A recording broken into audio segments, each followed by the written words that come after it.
তো এতক্ষণ আমাদের প্রথম পদ্ধতি প্রদর্শন হলো। এরপর স্যারদের বক্তৃতার পর আমরা আমাদের পরবর্তী প্রদর্শন রোল প্লে বা একটি নাটক প্রদর্শন করব। নাটক রচনায় আমরা পল্লী শিক্ষা জীবনের ছাত্রছাত্রীগণ। তো আমরা আমাদের কাছ থেকে 2 মিনিট সময় নিয়ে নেব একটু সেটআপটা রেডি করার জন্য। প্রথম দৃশ্য, দালানে চাষি মনমরা হয়ে বসে আছে।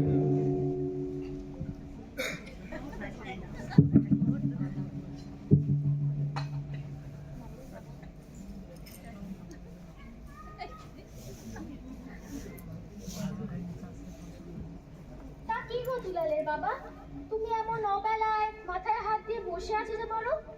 আর বললো না, গেলবারে তো ফলনের অবস্থা ভালো হলো না, চাল লাভের মুখ কিছুই দেখতে পেলাম না। এবারও মাটির অবস্থা খুব একটা ভালো নয়, কেমন যেন ফ্যাকাসে হয়ে যাচ্ছে। অত ভেবো না গো, তুমি মাটিতে ঠিক মতো সার দাও, দেখবে মাটি আবার আগের মতন হয়ে গেছে। সার কি আর দিচ্ছি নে গো, গেলবারে তো বেশি করে দিলাম, কিন্তু লাভের মুখ কিচ্ছু দেখতে পেলাম না। তাও বটে, গেলবারে তো ছেলেটাকে একটা নতুন জামাও কিনে দিতে পারলাম। আর তোমার জামা দুবেলা দুমুঠো ভালো করে অন্ন তুলে দিতে পারি না, জামা তো দূরের কথা। তা এখন কি করবে ভাবছো? বুঝতে পারছি না গো, তবে একটা কথা জানো কি, আমার এই পাশের মাত্রাই তো ওই সুরা দিনু, ও জমিতে কি এমন দায় বলো তো, যে ও বীজ ফেললি এত ফলন, আমার তো হচ্ছে না। তা তুমি তো একবার দিনু ভাইয়ের সাথে কথা বলে দেখতে পারো, লোকটা তো মন্দ নয়। তা তুমি ঠিকই বলেছো। মা, ও মা, আজকে জানো স্কুলে কি হয়েছে? কি হয়েছে বাবা? আজকে স্কুলে সরকারি অফিস থেকে 2জন লোক এসেছিল। তারা নাকি কৃষিকর্ম নিয়ে কাজ করে। তারা স্কুলের স্যারকে একটা কাগজ দিয়ে বললো আমরা যেন আমাদের বাবাদেরকে দিয়ে দিই। এই দেখো বাবা, আমাকেও একটা কাগজ দিয়েছে। তা বাবা, আমি তো অত লেখাপড়া বুঝি না, তুই পড়ে শোনা তো দেখি কি লেখা আছে। হ্যাঁ, দাঁড়া। হ্যাঁ, চাষের আগে মাটি পরীক্ষা করুন। মাটির রিক্ত নমুনা সংগ্রহ করে মাটি আমাদের দিয়ে যান এবং সহজে জেনে নিন মাটির গুণগত অবস্থার কথা। জেনে নিন আপনার মাটিতে কোন পুষ্টির অভাব আছে এবং কোন সার ব্যবহারের মাধ্যমে আপনারা উপকৃত হবেন। দেখো দেখো দেখো, নিচে নাম্বারও দিয়েছে। ওইসব করে কোনো লাভ আছে বাবা? গায়ের মৌরল মশাইকে শুনেছিলাম ওইসব জায়গায় ঢুকতে গেলে নাকি যোগাযোগ লাগে, আর আমাদের মতো মুক্তি সুক্তি মানুষদের কেই বা ওখানে ঢুকতে দেবে? কি শিবু ভাইয়া, কেমন আছো? কি নিয়ে আলোচনা হয়? আরে বৌদি, কেমন আছো? এই চলে যাচ্ছে। তা তোমরা সব ভালো তো? ভালো ভালো। বসো বসো দাদার কাছে। আরে এসো এসো, বসো বসো। আরে তোমার কথাই হচ্ছিল। এটা বলছি বাবা, তুমি জমিতে কি এমন দাও বলো তো, যে বীজ ফেললি এত ফলন? আরে নতুন কি আর দেবো, তোমরা যা দাও আমিও তাই দিব। জমিতে তো আমরা সার দিই, ওষুধ দিই, আমাদের তো এরকম ফলন হয় না। সত্যি করে বলো তো বাপু, কোনো জাদু জাদু করছে নাকি জমিতে? আরে না না, কোনো জাদু টাদু না, সঠিক সময়ে সঠিক পরিমাণে সার দিই, এই যা। আরে বাবা দুলাল, পড়াশোনা কেমন চলে তোমার? দেখি তোমার হাতে হাতে ওটা কি? এইটা এইটা আমার স্কুল থেকে দিয়েছে, কি মাটি পরীক্ষা না কি আর। বাহ, কই দেখি। আরে এখানে তো আমার ভাগ্নি কাজ করে। ভাগ্নি? সে আবার কি করে? হ্যাঁ, সে তো কৃষি নিয়ে পড়াশোনা করেছে, এখন মস্ত বড় কৃষি গবেষক। বাবা, আমি তো বিশাল ব্যাপার তো। আমি তো ওর কাছে মাটি পরীক্ষা করি। মাটি পরীক্ষা? এ দুলাল বাবা, এখানে মাটি বের করে বলা ছিল না? হ্যাঁ, আমি তো আমার মাটির নমুনা ওকে দিয়ে আসি, ও পরীক্ষা করে জানায় যে আমার মাটিতে পটাশ কম এবং অম্লত্ব বেশি। পটাশ কম, অম্লত্ব বেশি? তা সমাধান কিছু বললো? হ্যাঁ হ্যাঁ, আমাকে একটা কাগজ দিল।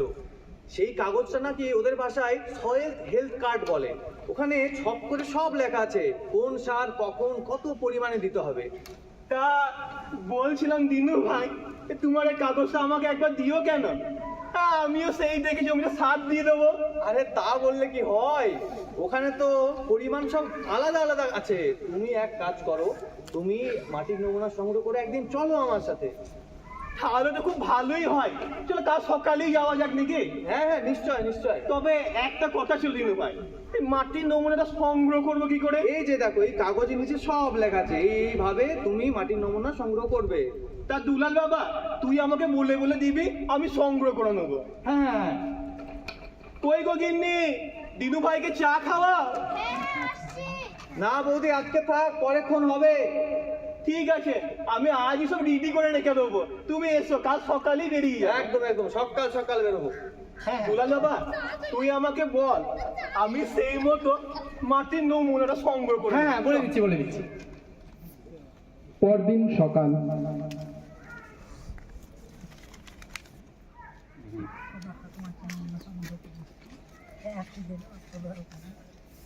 কি শিবু ভাই, মাটির নমুনা সংগ্রহ হলো? হ্যাঁ হ্যাঁ, সব রেডি করে নিয়েছি। তাহলে চলো বেরিয়ে পড়ি, অনেকটা পথ যেতে হবে। তা বলছি, চা জল খাবে না? আরে আজকে আর হবে না, পরে একদিন খাবো, নিশ্চয় খাবো। তাহলে কি আর বলি, কই গিন্নি, এলাম আমরা। আচ্ছা আচ্ছা, সাবধানে যেও। ঠিক আছে। দুর্গা দুর্গা। দ্বিতীয় দৃশ্য, দিনু ও শিবু সাইকেলে করে পরীক্ষা কেন্দ্রে উপস্থিত হলো। বাবা, এই এত বড় বাড়িটা কার গো দিনু ভাই? আরে এটা বাড়ি না, এটা বিশ্বভারতীর মাটি গবেষণা কেন্দ্র। ও, এখানেই বুঝা মাটির পরীক্ষা করে দেবে? হ্যাঁ, দাঁড়াও দাঁড়াও, আমরা সবাই মিলে স্বপ্নের কাছে যাই, চলো। চলো চলো দেখি। আরে আরে মামা, ভালো আছো তো? আরে বেঁচে থাকো মা, বেঁচে থাকো, বেঁচে থাকো। এই যে এই শিবু ভাইয়ের জন্য আসা, এই যে এনার মাটিটা একটু পরীক্ষা করে বলো তো। মামা ভালো আছো? হ্যাঁ হ্যাঁ, ভালো আছি মা, বেঁচে থাকো মা, বেঁচে থাকো। বাবা দিনু, তোমার ভাগ্নি তো রূপে লক্ষ্মী, গুণে সরস্বতী। হ্যাঁ, সে আর বলতে। কই তাহলে মাটিটা পরীক্ষা করে বলে দাও। মামা, সে তো অনেক সময় লাগবে, বিকেল হয়ে যাবে করতে করতে। তাই নাকি? তাহলে কতক্ষণ আমরা কি করবো শিবু ভাই? সেই তো, এতক্ষণ সময় লাগলে এতক্ষণ কোথায় বা বসবো? মামা, আমি বলি কি শোনো, আজকে না আমাদের এখানে একজন ম্যাম এসছে। উনি চাষিদের মাটিতে জৈব সার আর সবুজ সার ব্যবহার নিয়ে কিছু কথা বলবেন। তা চলো তোমাদের সেখানে নিয়ে যাই। শুনেছি ওসব ব্যবহার করলে নাকি মাটি উর্বরতা বেড়ে যায় আর জমির লাভও দ্বিগুণ হয়ে যায়। এ তো এক চলো। ঢিলে দু পাখি। চলো শিবু ভাই, কি বলো তাহলে? সে আর বলতে, চলো চলো চলো চলো চলো। সকলের সেমিনার রুমে প্রবেশ। এসো মামা, এসো এসো, তোমরা বসো এখানে, ম্যামকে নিয়ে আসছি আমি।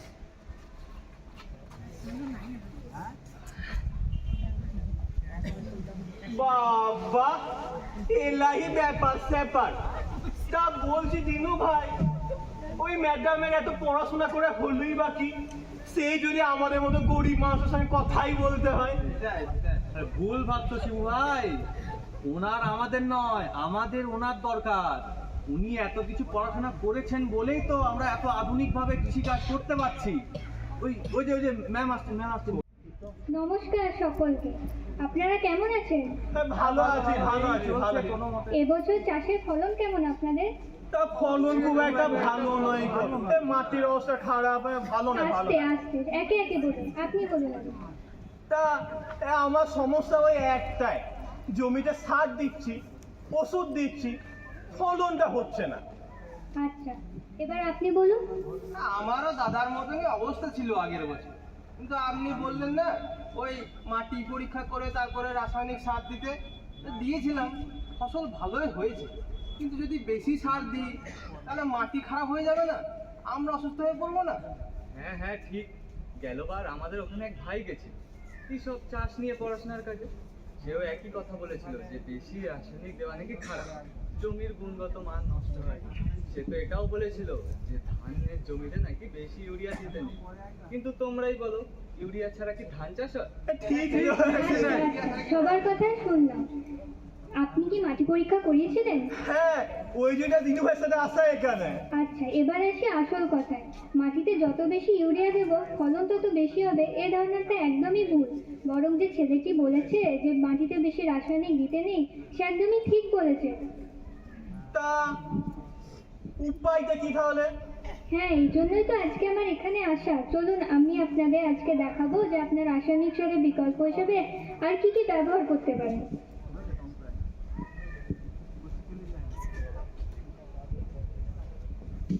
প্রথমেই আসছি সবুজ সার বা সবজি সারের কথা, যাকে আমরা ইংলিশে বলি গ্রিন ম্যানিউর।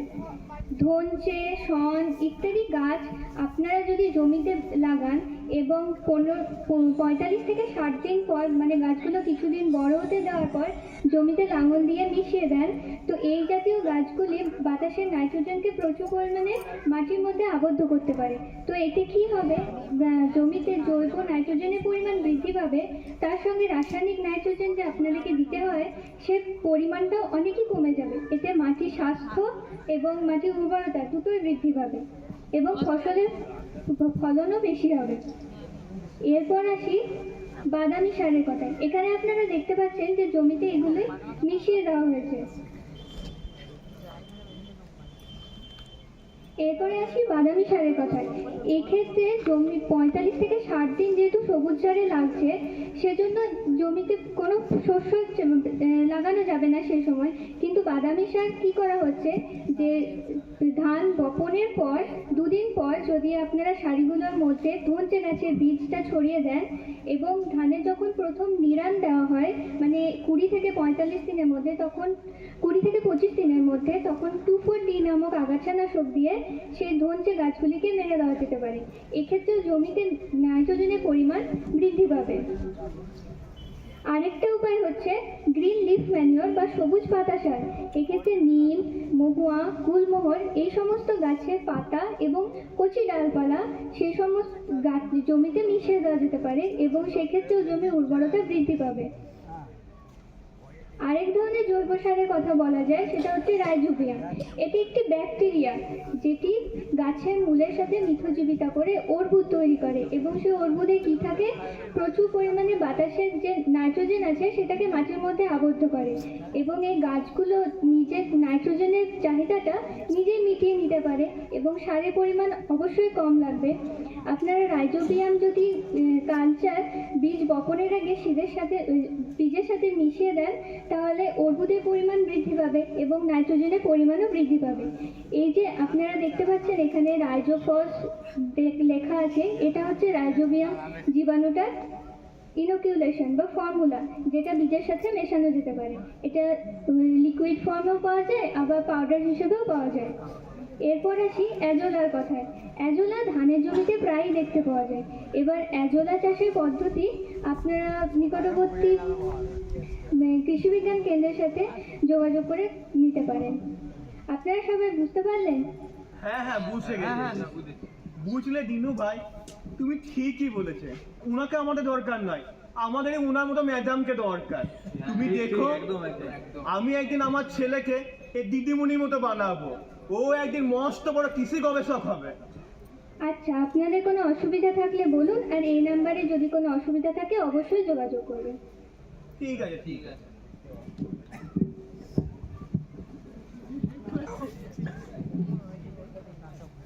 মামা, এই নাও তোমার সয়েল হেলথ কার্ড। তা মাটিতে কিছু কম আছে নাকি? তোমার জমিতে অম্লত্বের ভাব খুব বেশি। তুমি এই দেখো পরিমাণ মতো লেখা আছে, এই পরিমাণ মতো চুন দিও মাটিতে। খুব উপকার করলে মা, খুব উপকার করলে। আজ তাহলে আসি আমরা। বেশ মামা, এসো, কোনো অসুবিধা হলে অবশ্যই জানাবে। হ্যাঁ আসবো। তৃতীয় দৃশ্য, গ্রামের চায়ের দোকানে শিবু বসে। কই গো মাসি, এক কাপ চা দাও। তা কি চা দেবো, দুধ চা না লাল চা? দুধ চাই দাও। আরে শিবু ভাই, কোথায় যাচ্ছ? আরে ওই শহরে গেছিলাম গো, এই মাঠ হয়ে ফিরছি। বসো বসো, এক কাপ চা খেয়েই যাও। তা বলছি যখন, চাটা খেয়েই যাই, বেলাও হয়েছে। বসো বসো। মাসি, আর এক কাপ চা দাও। শিবু ভাই, তো খবর কি, কোথায় গেছিলে? খবরটা ভালো, ওই দিনু ভাইয়ের সাথে শহরে গেছিলাম এই মাটি পরীক্ষা করতে গো। ও মাটি পরীক্ষা, আমি যাবো বলে যাওয়াই হচ্ছে না। তো তোমার ছেলের খবর কি? ওইগুলো সব অজুহাত গো, আমিও তাই করছিলাম। ওই যে কথায় আছে না, ইচ্ছা থাকলে উপায় হয়, ওই যাবো ওটা শুধু অজুহাত মাত্র। ঠিকই বলছো। তো তোমার ছেলের খবর কি? ছেলে তো পড়াশোনা তো ভালোই করছে, তবে কি জানো তো, আমার না আমার ছেলেকে কৃষি গবেষক বানানোর ইচ্ছা আছে। দেখি উচ্চ মাধ্যমিকটা দিক, তারপরে। কৃষি গবেষক। সবাই শুনলাম ডাক্তার ইঞ্জিনিয়ার বানাবে, তুমি আবার তোমার ছেলে কৃষি গবেষক বানাবে? তো ওসব করে কি বা হবে? ওই কৃষকের সঙ্গে কথা বলতেই হবে। ভুল করছো। আমিও এই একই ভাবনায় ভাবতাম, সবাই যদি ডাক্তার হয় ইঞ্জিনিয়ার হয় তাহলে আমাদের মতো মুখ্য মানুষদের আধুনিক বৈজ্ঞানিকটা শেখাবে নাকি? তুমি দেখো একদিন আমার ছেলে মস্ত বড় কৃষি গবেষক হবে, দিয়ে এই গ্রামে এসে আমাদের মতো মুখ্য মানুষদের আধুনিক প্রযুক্তি শেখাবে। গাছে কাঁঠাল গোপেতে দুবেলা দুমুঠো ভাত খেতে পাই না, আর কৃষি গবেষক বানাবে। বিবি করে কি বলছো? আরে না না শিবু ভাই, কিছু না। তো তুমি যাই বলো, বাবা মায়ের আমল থেকে আধুনিক চাষ পদ্ধতি যা শিখে আসছি এখন তাই করবো। এখন শুনেছি কৃষকের নাকি ঘাস মারার জন্য ঔষধ দেয়, আমরা হাত দিয়েই ছেড়ে দিই। তা তুমি ঠিকই বলছো, তবে আজ আসি বুঝলে, সন্ধে হয়ে গেল, ঘরে কিনে গেলে গাল দেবে। আজ এলাম। কয়েক মাস পর শিবু দালানে বসে। কি গো দুলালের বাবা, নমুনা তো নিয়ে গেলে, সারও দিচ্ছ, তা এখন ফলন কিরকম? ফলন তো ভালোই হচ্ছে, ধানে শীষও ভালোই এসছে, তবে কি জানো তো একটা সমস্যা দেখা দিয়েছে। সমস্যা? কি সমস্যা? ধানের পাতায় কি যেন একটা বাদামি রঙের রোগ দেখা গিয়েছে। তা সেটা কি শুধু তোমার জমিতেই হয়েছে? না, শুধু আমার জমিতে নয় গো, ওই দিনু ভাই, মাধব ভাই, এমনকি পাশের গায়ে রবি হারু আছে না, ওদের জমিতে দেখা দিয়েছে গো। তাহলে এত চিন্তা করছো কেন? সব ঠিক হবে, ভগবান আছেন তো, দেখবে ফলন ভালোই হবে। তা ঠিকই বলছো, সবই ওনার কি পা। আসো আসো, অনেক কাজ আছে। পাশের গ্রামে হারু ও রবির কথোপকথন।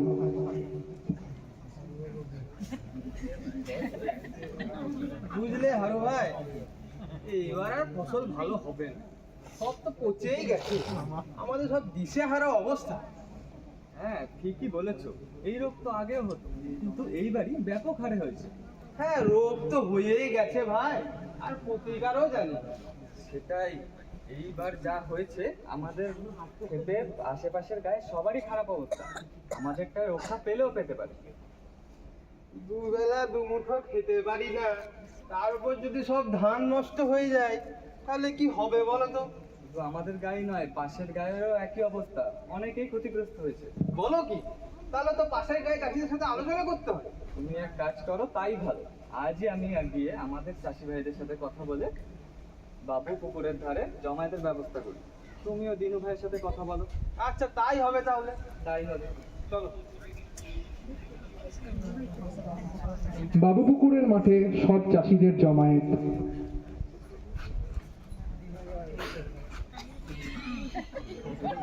বাদামি রোগে তো সব ধ্বংস হয়ে গেল, এখন কি কারো কি জানা আছে এর উপায় কি? হ্যাঁ হ্যাঁ, জানা থাকলে বলো। অর্ধেকের বেশি ধান নষ্ট হয়ে গেছে। মনে হচ্ছে কারো কিছুই জানায়নি, সবাইকে এক হয়ে কিছু একটা করতে হবে। তা বলছিলাম দিনু ভাই, ওই শ্রীনিকেতনে আছে না কৃষি গবেষণা কেন্দ্র, ওখানে একবার গেলে হতো না? শুনেছি ওখানে নাকি অনেক কৃষি গবেষক আছে, ওনারা তো সমস্যার সমাধান করলেও করতে পারে। ঠিক শিবু ভাই, একদম সঠিক সময়ে সঠিক কথা বলেছো। চলো চলো ভাইরা সব, আমরা ওখানে যাই, ওখানে একটা কিছু সমাধান পাবো। চলো চলো চলো। আর দেরি করো না, চলো চলো চলো। বলুন আপনাদের কি সমস্যা? আপনারা হঠাৎ এখানে দল বেঁধে? বাঁচান ম্যাম, আমাদের বাঁচান, আপনি পারেন বাঁচাতে। কেন, সমস্যা কি হয়েছে? সব শেষ হয়ে গেল ম্যাম, সব শেষ হয়ে গেল। বাদামি রোগে তো ফসল প্রায় অর্ধেক, আমরা দিশেহারা হয়ে যাচ্ছি। তাই তো দিকবিদিক জ্ঞান শূন্য হয়ে আপনার কাছে ছুটে এলো। আপনি কিছু করুন ম্যাডাম, করুন। বাদামি রোগ, এই রোগ সম্পর্কে তো অনেক আগে সচেতন হওয়া দরকার ছিল। এই রোগের কারণেই 1943 সালে একটা মহামারী দেখা দিয়েছিল, যা 50-এর মন্বন্তর বা গ্রেট বেঙ্গল ফেমিন নামে পরিচিত। মহামারী মানে তো দুর্ভিক্ষ, সে তো বিশাল ভয়ানক ব্যাপার স্যাপার। এই রোগের কারণটা কি? এটা একটা ছত্রাকজনিত রোগ, যা বীজ তলা থেকে ধান কাটা পর্যন্ত যে কোনো সময় দেখা যেতে পারে। এমনকি তোমার যে ধান হয়েছে সেই ধানে যদি এই রোগ হয়ে থাকে, সেই বীজ যদি তোমরা পরের বছর লাগাও, সেই গাছেও এই রোগটা দেখা দিতে পারে। আচ্ছা, আমাদের তো ধানের অবস্থা খুবই খারাপ, কি বলো চাষি ভাই? তা লাভ তো কিছুই হলো না।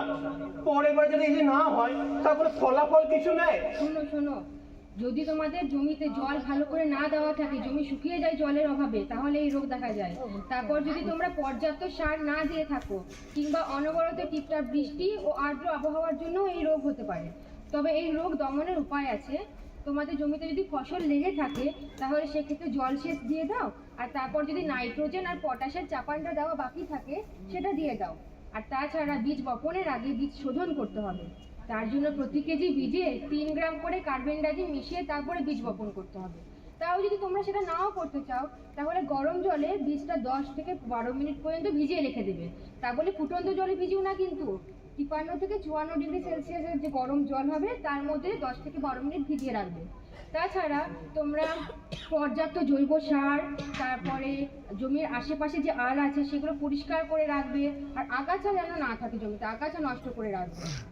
আর তোমাদের জন্য প্রতিরোধমূলক অনেকগুলো জাতও আছে, যেমন আয়ার 36 আছে, ধ্রুব আছে, এগুলো লাগাতে পারো তোমরা।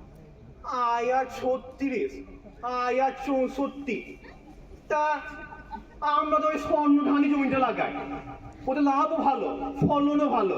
তা এটা ধারি ফলন পাবো একই রকম? হ্যাঁ, ফলন ভালো পাবে, বরঞ্চ ওর থেকে বেশি পাবে যদি তোমরা ভালো করে থাকো তাহলে ধানটা। তাহলে আমি যা বললাম সেরকম করো, তাহলে ভালো ফলন পাবে। বুঝলে ভাইয়া, পরে বাড়ি আয়ার 36 সারটাই লাগাবো। আর বীজ শোধন করতে ভুলবে না। ঠিক আছে, ঠিক আছে, অসংখ্য ধন্যবাদ, অসংখ্য অনেক ধন্যবাদ। কয়েক বছর পর শিবুর বউয়ের শরীর খারাপ। সেই খবর শুনে দুলাল শহর থেকে ফিরে আসে। সে এখন একজন কৃষি গবেষক। কই গো দুলালের বাবা, পেটের যন্ত্রণায় যে মরে যাচ্ছি। আর একটু অপেক্ষা কর দুলালের মা, আর একটু অপেক্ষা করো। আমি ডাক্তারকে খবর পাঠিয়েছি, আর দিনু ভাইকে বলেছি যে শহর থেকে দুলাল ভাইকে খবর পাঠাতে। আর যে সহ্য হচ্ছে না গো, তাড়াতাড়ি ডাক্তার দেখাবো তুমি। আর একটু অপেক্ষা কর দুলালের মা। কই গো শিবু ভাই? আসুন ডাক্তার বাবু, আসুন আসুন। কই? বসুন, বসুন। আর কি হলো? এই যে দেখুন আমার গিন্নি, 2 দিন ধরে মারাত্মক পেট ব্যথা, তেমন বমি। দেখুন তো কি হয়েছে। দেখি দেখি। সমস্যা গুরুতর। পাশের গায়েও একই সমস্যা। বুঝলে শিবু, এখন আমরা যা খাই তাই বিষ। মা, মা, মা, কি হয়েছে মা? ডাক্তারবাবু, কি হয়েছে আমার মায়ের? দিনের পর দিন একই খাবার খেয়ে এরকম হয়ে যাচ্ছে। যাই হোক, আমি ওষুধ লিখে দিচ্ছি, সময় মতো খাইয়ে দিই।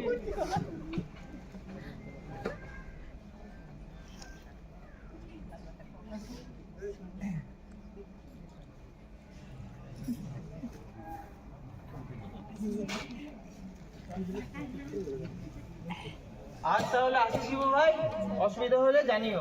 আসুন ডাক্তারবাবু, অসুবিধা অবশ্যই জানাবো।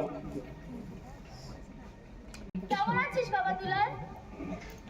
ভালো আছি মা, তুমি কেমন আছো? বাবা, হঠাৎ মা এরকম কেন হলো? বুঝতে পারছি না রে বাবা, ঠিকই তো ছিল, হুট করে কোথা থেকে কি যে হয়ে গেল। ওইসব কথা ছাড়ো তো এখন বাবা। তাই এসছিস যখন, কটা দিন থাকবি এখানে? মা এই মাসখানেক রয়েছে এখানে। যা বাবা, ঘরে গিয়ে একটু জিরিয়ে নে। চল বাবা, ঘরে গিয়ে শুইবি চল। তুমিও চলো দুলালের মা, তাই জিরিয়ে নেবে চলো।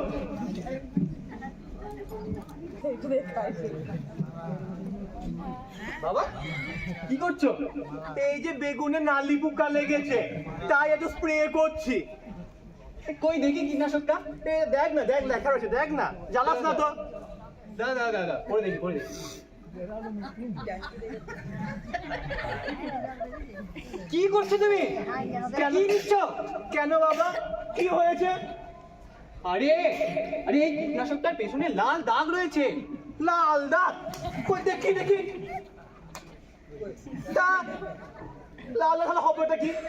আরে যেসব কীটনাশকের পেছনে লাল দাগ থাকে তাদের বিষাক্তকর প্রভাব বেশি। এরকম আরো 3 রঙের হয়, নীল, হলুদ, সবুজ, যার মধ্যে সবুজ মার্কা কীটনাশকের ক্ষতিকর প্রভাব খুবই কম। তা আমরা তো এর সম্বন্ধে কিছুই জানি না, ওই দোকান থেকে যা দেয় তাই স্প্রে করে দিই। ভুল করছো বাবা, এখন কৃষি প্রযুক্তি অনেক উন্নত হয়েছে। এখন কীটনাশক ছাড়াই পোকামাকড় মারা সম্ভব। কীটনাশক ছাড়া পোকা মাখা মাখা সম্ভব? এও আবার হয় নাকি? হ্যাঁ হ্যাঁ হ্যাঁ, সব হয়। আধুনিক প্রযুক্তিতে সব সম্ভব। এখন সাধারণ মানুষের চাষবাস করার জন্য প্রাকৃতিক উপায় করছে। একে তো আমাদের ভাষায় ন্যাচারাল ফার্মিং বলে। তা বাবা, কীটনাশক দিয়ে তো আমাদের পোকাগুলো মরে যায়। তোর এই প্রাকৃতিক চাষ না ন্যাচারাল ফার্মিং যাই হোক, ওটা কি আমার পোকাগুলো মরবে? মরবে মরবে, সবই মরবে। তা আমরা তো সময় কিছু জানি না। আমার একটা মনে সুপ্ত বাসনাও ছিল। তা তুই এক কাজ কর না, আমি গায়ে সব চাষি ভাইদের এক জায়গায় জড়ো করি, দিয়ে তুই না আমাদের প্রাকৃতিক চাষে দু চার কথা বলে দে না, তাহলে আমার মনের স্বপ্নটা পূরণ হয়ে যায়। হ্যাঁ বাবা, তুমি কালকে সকালে সবাইকে ঘরের দালানে রেখো, আমি একদম সবাইকে বুঝিয়ে দেবো। ঠিক আছে বাবা, আমি কাল সকালে রেখে আনবো। পরের দিন সকালে শিবুর বাড়ির দালানে তা বাবা, ওই তোর কথার মতো সবাইকে ডেকে এনেছি। তুই কি বলবি বলছিলিস? বল বল, যা। হ্যাঁ, ওই জিনিসপত্রগুলো নিয়ে এসে যাও যাও যাও। তুই আর বসতে দেখছিস না আমাকে? একটা বুড়ো মানুষ, তারপর এত ফাঁকাচ্ছে, ভালো লাগে না আমার।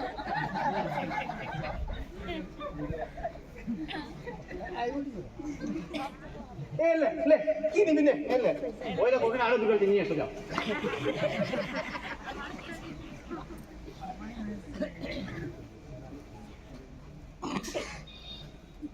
ধন্যবাদ মাধব ভাই, তুমি আমাকে বোঝো। এই ছেলেকে জন্ম দিয়ে কোনো লাভ হলো না, এই বুড়ো বছর আমাকে খাটাচ্ছে। সবাই এখন বসো বসো। দেখো, এই জিনিসটা যেটা হচ্ছে, এটাকে বলা হয় ফেরোমন বা ফেরোমন ফাঁদ। আমরা সবাই জানি যে প্রজননের জন্য একটা স্ত্রী এবং একটা পুংয়ের দরকার। এবার কি হয়, কীট পতঙ্গদের ক্ষেত্রেও একই জিনিস, কিন্তু কীট পতঙ্গের প্রজননে একটা বিশেষ জিনিস আছে। কি? যে স্ত্রী কীট পতঙ্গগুলি হয় তার একটা বিশেষ ধরনের রাসায়নিক দ্রব্য তাই দেহ থেকে নিঃসরণ করে, হরমোন। বিশেষ করে নাম হচ্ছে ফেরোমন। তো ওই ফেরোমনটাই এখানে রাসায়নিক উপায়ে, কৃত্রিম উপায়ে তৈরি করা হবে।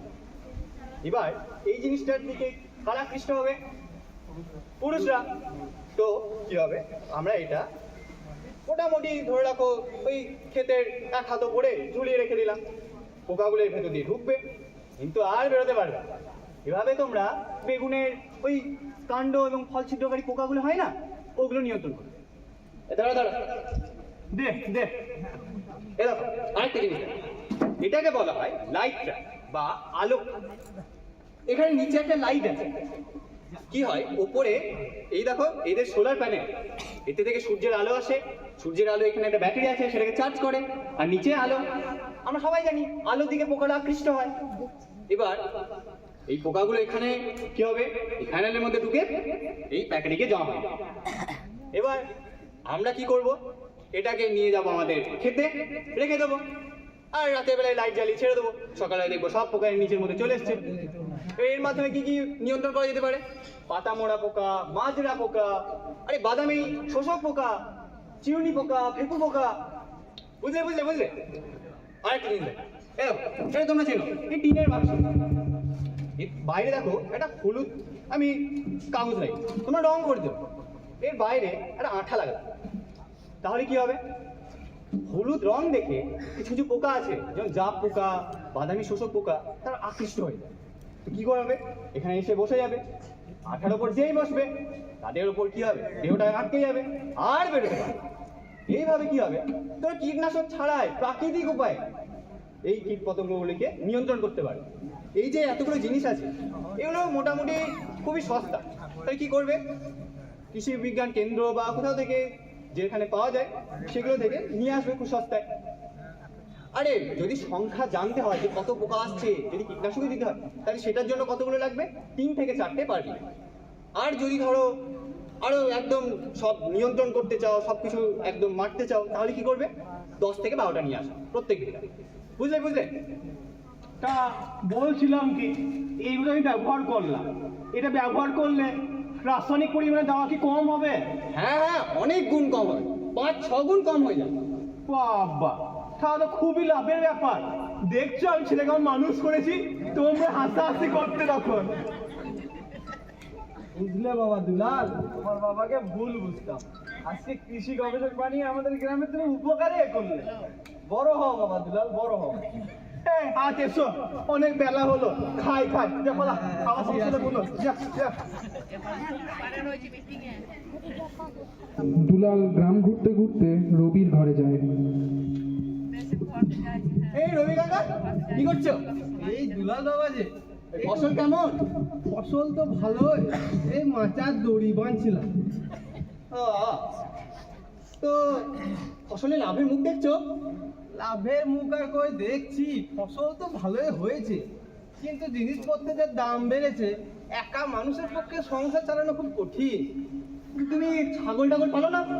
ছাগল তো নাই, একটা গরু আছে, তার দুধটা ঘরেই লেগে যায়। এই ছাগল টাগল পালছো না। শোনো শোনো, তুমি একটা কাজ করো, একটা হাঁস মুরগি পালবে। এই তোমার তো খামার রয়েছে, ওখানে খড় কুটো ধান যা আছে ওতেই ওদের পেট ভরবে। তোমার তো পুকুরও রয়েছে, ওই পুকুরে খানিক সিলভার কাপ, গ্রাস কাপ এগুলো দেবে। এই গ্রাস কাপ তো ওই শ্যাওলা ওই পচা পাতা ওসব খেয়ে বেঁচে দাও। তেলাপিয়াও দিতে পারো, ওটা খাদা খেয়েই তুমি যেতে। তারপরে কি করবে, এই পুকুরের পাড়ে যে ভেড়িটা আছে সেখানে সবজি লাগে। এখন তো দক্ষিণ কৃষি বিজ্ঞান কেন্দ্র থেকে সেই পিঁপড়ে গাছের চারা পাওয়া যাচ্ছে, ওগুলো নিয়ে এসো। আরে এসব করতে করতে তো একদম তোমার সংসার টান একদম শেষ হয়ে যায়, একদম চাপ থাকে। তা এইগুলো তো আগে ভেবে দেখিনি, খুব উপকার করলে বাবা, এইবার একটু লাভের মুখ দেখবো মনে হচ্ছে। আরে এমন না কি কথা, আজ তাহলে আসি। এসো বাবা, এসো এসো এসো।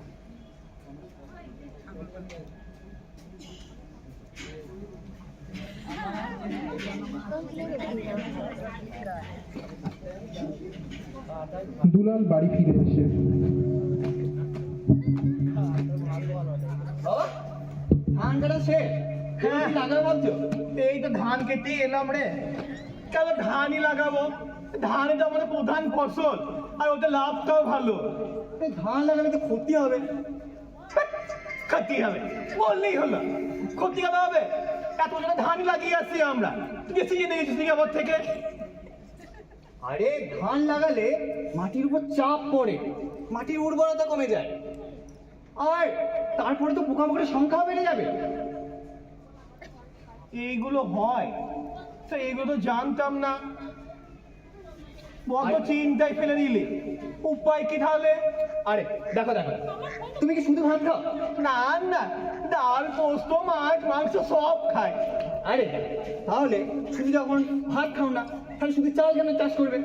চালের সাথে ডাল, সর্ষে, আলু এগুলো চাষ করো। আরে বছরে একটা যে সময় আছে, সেই সময় কি কি চাষ করবে? দেখো, ধান করলে, তারপরে গম করবে, ডাল করবে, অথবা ধান, আলু, সর্ষে এগুলো করবে। আরে যদি তুমি ডাল লাগাও, ডাল লাগালে তো মাটির উর্বরতা বাড়ে, মাটিতে নাইট্রোজেন মেশে। গম যদি করো তাহলে তো গমে লাভও বেশি। আরে এসব যদি করো তাহলে তো খুবই ভালো হবে। বছরে বিভিন্ন সময় যদি বিভিন্ন ফসল পর্যায়ক্রমে আবর্তন করা হয়, তাহলে মাটির উর্বরতা বজায় থাকে এবং ফসলের গুণগত মানও বৃদ্ধি পায়। একেই তো শস্যাবর্তন বলে আমাদের ভাষায়। তুই ঠিকই বলেছিস, বুঝলি? আমাদের গ্রামে দিনু ভাই আছে না, ও এরকমই করতো, তা আমি ওকে গাল দিতাম, জানিস? যে পাগল প্যাগ লেগেছে। তা এবারে বুঝি সর্ষেটাই লাগাই নাকি? হ্যাঁ হ্যাঁ তাই লাগে। আচ্ছা ঠিক আছে, সর্ষেই লাগাবো। আচ্ছা ওই বিচনটা কোথায় পাবো বলতো, ভালো বিচন? আরে দক্ষিণ কৃষি বিজ্ঞান কেন্দ্র আছে। আচ্ছা আচ্ছা, চলেন যাওয়াই যাক তাহলে। হ্যাঁ হ্যাঁ হ্যাঁ। ষষ্ঠ দৃশ্য, দুলাল বাড়িতে বসে, সেই সময় একদল চাষির প্রবেশ।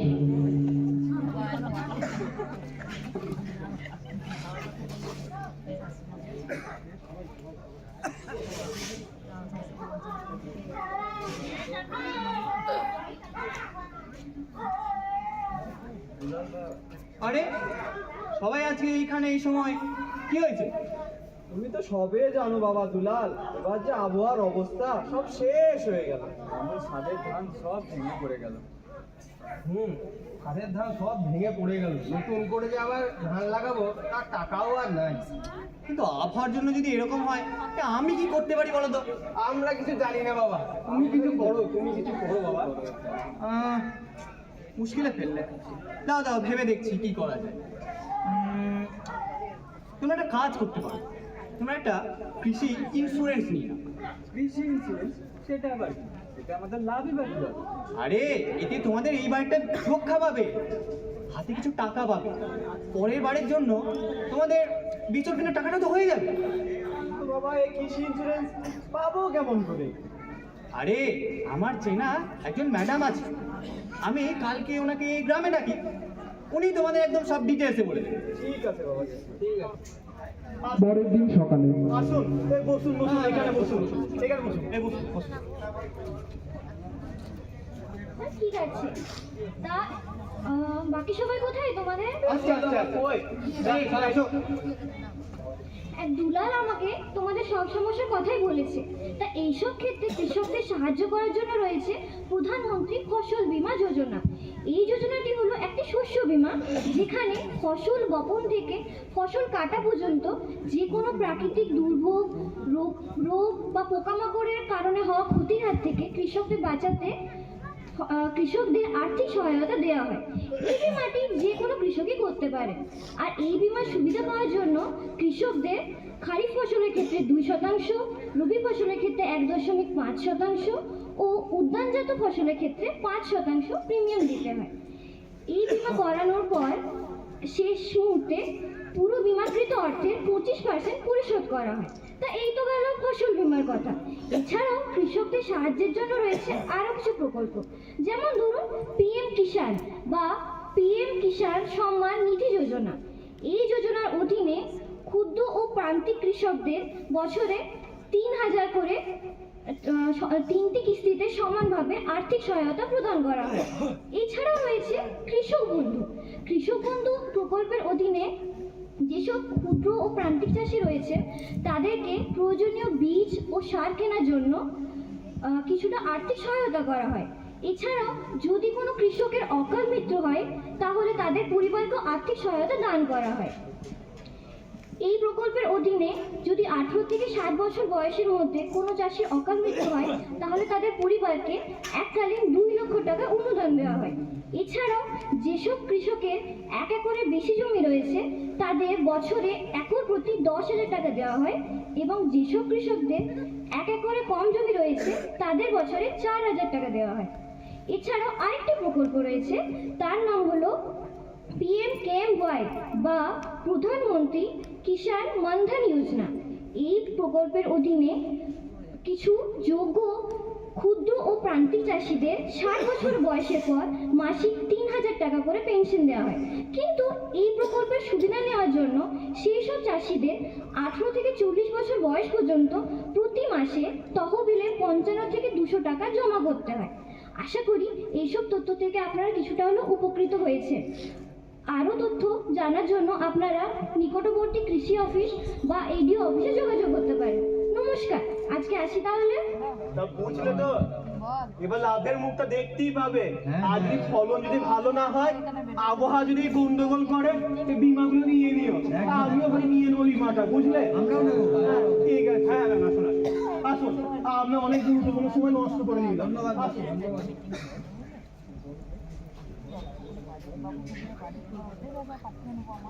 দুলাল বাবা, চল আমরা খেতে বসি এবার। বুঝলে বাবা দুলাল, তুমি হচ্ছে গ্রামের রত্ন, আমাদের গর্ব। তুমি না থাকলে যে কি হতো আজকে।